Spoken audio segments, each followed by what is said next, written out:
হয়েছিল তাদেরকে বিশ্ববিদ্যালয় প্রশাসন মূল্যায়িত করেছে। এর মাধ্যমে বিশ্ববিদ্যালয় প্রশাসনের উপরে শিক্ষার্থীদের, আমাদের শিক্ষকদের, সারা বাংলাদেশের মানুষের এক ধরনের আস্থার জায়গা তৈরি হবে। আমি মনে করি আপনারা সাংবাদিক ভাইয়েরা আপনারাও চান যারা অন্যায় করেছে তাদের বিচার হতে হবে। আর সেই বিচারটা কি, যেহেতু অবৈধভাবে গোলাম রাব্বানী ডাকসুর জিএস নির্বাচিত হয়েছিল, সেক্ষেত্রে তার বিচারটা হলো, যেহেতু সে ভারতে পালিয়ে আছে, বিচারটা হলো যে তার পদ বাতিল করা, তার অবৈধ ছাত্রত্ব বাতিল করা, এবং এটিই ন্যায় বিচার।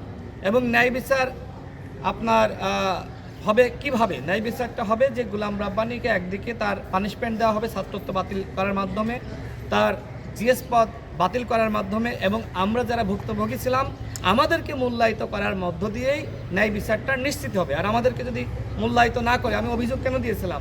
আমি তো অভিযোগ শুধুমাত্র তার ছাত্রত্ব বাতিল হবে সেজন্য না, আমার সেখানে স্পষ্টভাবে উল্লেখ করা ছিল যে সে অনিয়ম করে ডাকসুতে নির্বাচিত হয়েছে এবং তিনি প্রকৃতপক্ষে নির্বাচিত হননি।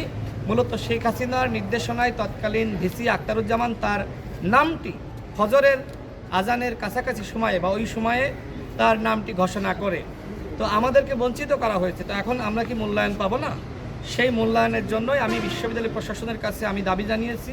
এবং অভিযোগ শুধুমাত্র আমার ছিল না, আমার পাশে ঢাকা বিশ্ববিদ্যালয়ের সাবেক আহ্বায়ক সানাউল্লাহ রয়েছে, তিনিও অভিযোগ দিয়েছিলেন যে ডাকসুতে কিভাবে আমাদের উপরে নারকীয় তাণ্ডব করা হয়েছে, সে বিষয়েও তার বক্তব্য নিয়েছে। আমি আশা রাখছি যে এখন হয়তো এই বিষয়টি উত্থাপিত হয়েছে, পরবর্তীতে যারা ছাত্রলীগের ক্যাডার ছিল, মাস্তান ছিল, যারা শিক্ষার্থীদের উপরে হামলা করেছে, যারা আমার বোনদেরকে লাঞ্ছিত করেছে, পরবর্তীতে অবশ্যই সেই ছাত্রলীগের ক্যাডার, ওদেরও ছাত্রত্ব বাতিল হবে। ধাপে ধাপে শুরু হয়েছে, যেমনিভাবে আন্তর্জাতিক অপরাধ ট্রাইব্যুনালে আপনারা দেখেছেন যে শেখ হাসিনার ফাঁসির নির্দেশনা দেওয়া